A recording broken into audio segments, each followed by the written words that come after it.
binababa na po yung tiles na gagamitin po rito. Electrical plumbing. Ayan. Tapos dito, sukat nga pala nito 70 by 210. Lalagyan din po natin ng linya to ng bali hindi po may basag. Kunyari may mga basag tong in-install dito sa flooring. Ganda ng coated. Ang coated bali hapon ha. Patingin muna natin yung mga kasama natin dito. Anong tao to? Ayan na buong natin. Yan pamorma. Basta tayong alambre. Bibili muna tayo. Alright, alis muna tayo. Maganda yung pagtutulong-tulungan muna nila makabuo. Nagpaalam to sa akin kanina early out na yung mga pamorma. Okay na po te. Hindi Kuya Dindo. Kuya Dindo. Okay, naglalagay po kami niyan. Namin yung kahoy kasi nagdedelikado yan. Hindi muna. May mga gamit pa po sa taas.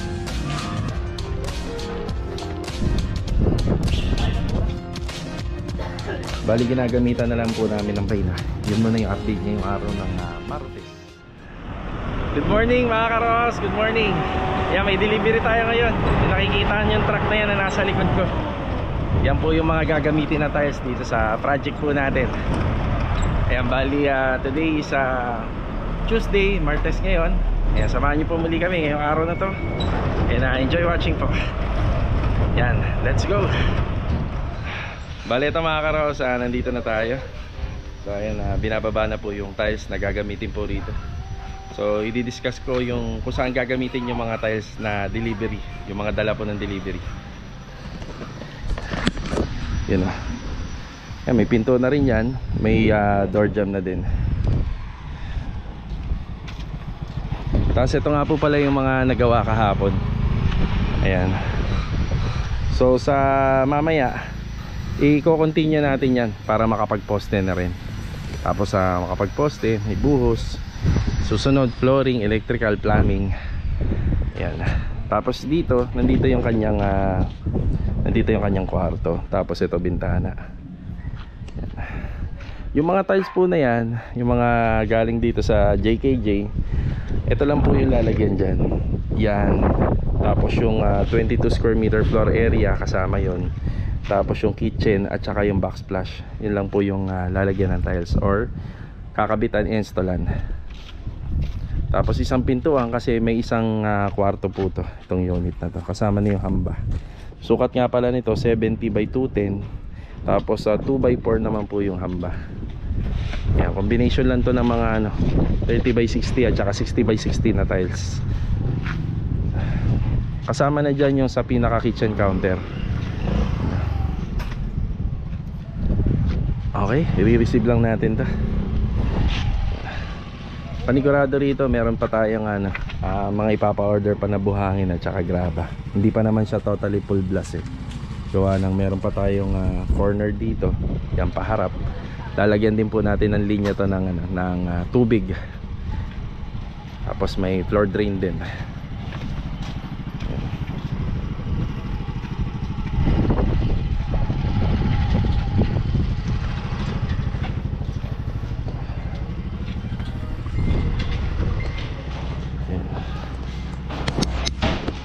Kaya parang hindi yata yan yun. Ito? Oo. Yun ang sabi mo. Nako, hindi po yan. Ha? Hindi po ito yung binili ko na tiles. Oo. Yan, bali hindi po ito yung gusto ni sir. Yung malinaw naman po sa vlog ko nung kahapon nung bumili ako ng tiles. Hindi ito yung pinakita ko. Pero ito tama po to. Yung mga porcelain. Yung porcelain tiles po to. Porcelain na ivory. Tsaka yung sa backsplash niya tama. Pero yung sa kitchen counter lang, yun ang mali. Ibabalik po yan. Tapos siguro ako na magpipick up kasi 9 na piraso lang naman. Pag bumalik ako doon may basag. Kunyari may mga basag tong in-install dito sa flooring. Sakaling para isang balikan na lang tayo.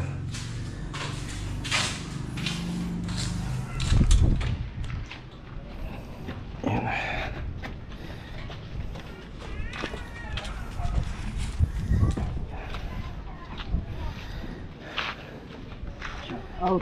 Yan, shoutout kay kuya. Tapos yung ano po, yung mga yung pinto tsaka yung hamba, pinadeliver ko talaga to na ano, na maganda yung weather. Bawal po kasi yan na nababasa. Yan. Tapos ito naman yung gagamitin siya sa ano, sa backsplash. Ayan. Sayang ano, wala yung isa, nagkamali sila. Sayang hindi natin may pakita rito. Pero ano, pakita nyo na yun sa last vlog ko. Tapos ito naman yung ivory. Ayan, ivory tiles to. So yung finish nito para siyang ano, dark off-white. Yan, parang off-white. You know. Ganda nung coated. Ang coated po nito ano to, glossy. Yan, glossy. Yan yung hamba. Tapos ito yung pinto. 70 by 210. Yan, dyan na lang siya kasi ito nababasa ito itong area na to. Yan, halos okay na. Babalikan na lang po natin yung nagkamaling tiles. Yan, okay na po sila.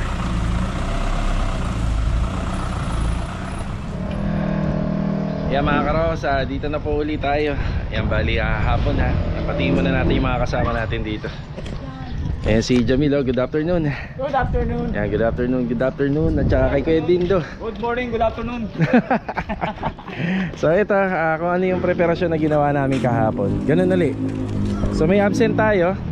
Wala si Louie, tsaka si JP. Ang mga kasama natin dito sila Master Jojo, tsaka si Bilog, ayun si Kuya Dindo, tsaka si Jamil. So ito yung mga nagawa namin kahapon. Tapos yung dito po banda, siguro ano po to, nasandalan siguro ng tao to. Ayan, nabungi.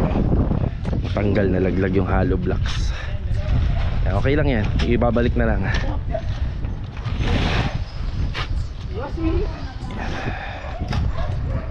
Uli tayo, preparasyon uli.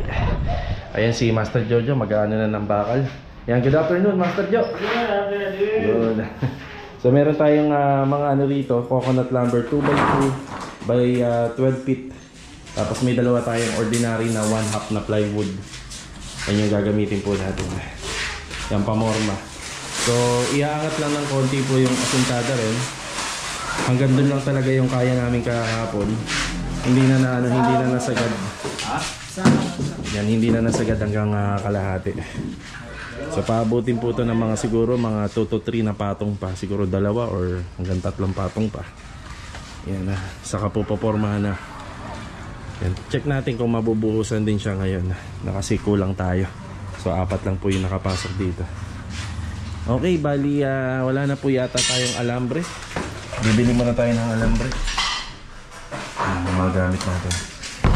Yan, dagdag muna tayo alambre dito.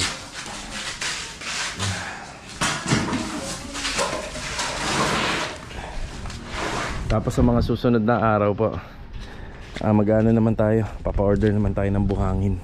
Yung buhangin uli. Medyo madami-dami din yung itatiles yan. Simula rito sa 22 square meter, tsaka rito sa 12 square meter dito. Yung flooring yan.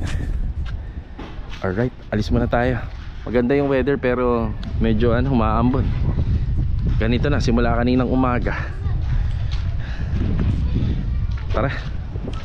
Lakas ng hangin, no? Ito na yung alambre natin. Bali 3 kilo lang muna. Tara. Ayan, dito na tayo. Yung alambre. Bali ito yung ginagamit namin na pang-ipit dun sa forma, para hindi na tayo masyadong magastos dun sa tukod. Yan yung pinang-iipit natin. Yan, pagtutulong-tulungan muna nila makabuo ng forma rito.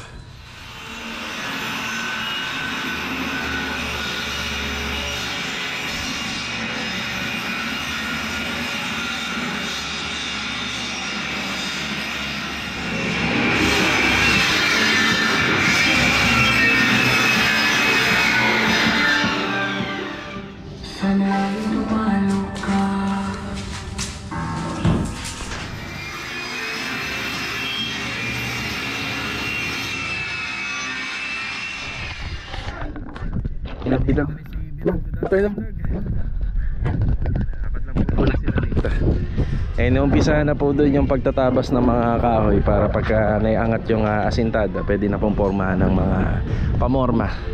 Mabubuhusan natin to, tingnan natin kung kakayanin niya yung araw. Kung hindi naman, okay lang na pormada lang siya. Nadagdagan nga pala tayo ng kasama rito. Andiyan si JP. Good afternoon, JP. Good afternoon, good afternoon. Ayan na. Nagpaalam to sa akin kanina early out daw siya kaso nga lang niyaya ni Bilog. Daan muna tayo JP. Tsaka yung pako, baka madisgrasya yung e-bike. Ayan na. Ay na-assemble ni JP yung mga pamorma. Okay na po ayan na. Kailangan kasi natin ng medyo patag na space. Buti na lang dito, sementado. Sarap magano dyan, gumawa ng forma, patag. Si Kuya Dindo. Kuya Dindo ang nag-a-assist. Aba, tatlo yan Kuya, yung naasikaso mo dyan. Pati pala si Jamil, ayan gasintada. Umpisa na rin po yung sa gilid. So ilan na to? 2, 4, 5. So siguro isang patong pa. Yan, pwede nang pormahan. Medyo nabitin lang tayo kagabi dahil talaga madilim na, hindi na kinaya. Yan na.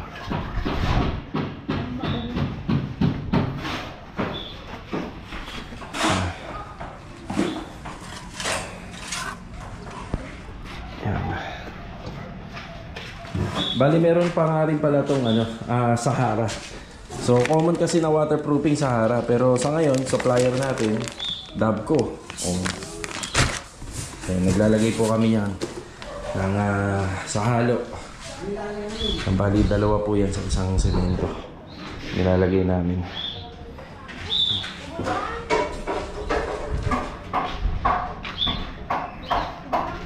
Mamaya ililipat namin yung kahoy kasi delikado yan dyan. Babalik na lang namin dito mamaya. Hindi siya pwedeng mabasa. May pa rin po kasi ito, may tagas to. Pagka makaluwag-luwag, medyo maganda na yung pwesto sa taas. Yan, pwede na po nating ayusin. Sa ngayon, hindi muna. May mga gamit pa po sa taas. 6 na layer na to. Bali, isang layer na lang. So, pang 7. Doon na tayo gumagawa ng nung pamoste niya. Kasi ko-continue na lang to pagdating sa taas. Pagpapatuloy na lang.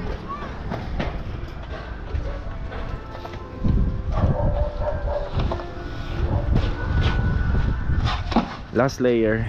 Yan na.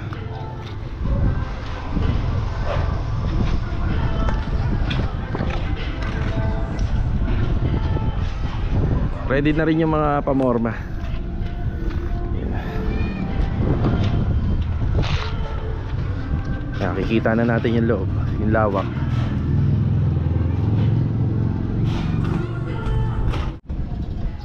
Bukat na.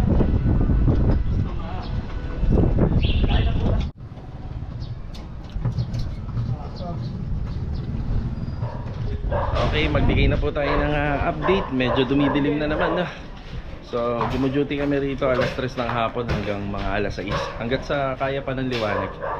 So, ito na yung update natin. Another halo uli. Another batch uli ng halo. Tapos pinapormahan na po pa isa-isa yung mga poste. So, ganito namin ginagawa yan. Nag-aalambre kami rito. Bali ginagamitan na lang po namin ng barena para mabutas siya. Tapos i-hook na lang po natin ng mga alambre. Yan. So yung ganitong paraan, hindi masyadong magastos to. Yan, hindi mo na kailangan ng maraming panukod dito. Kahit suporta lang pwede na. Yan. Okay. Medyo dumidilim-dilim na naman. Yan Bale ito, dumidilim na naman. Ubusan na lang po namin yung mga mapopormahan. Yan, tapos okay na. Yun muna yung update ngayong araw ng Martes. Let's go.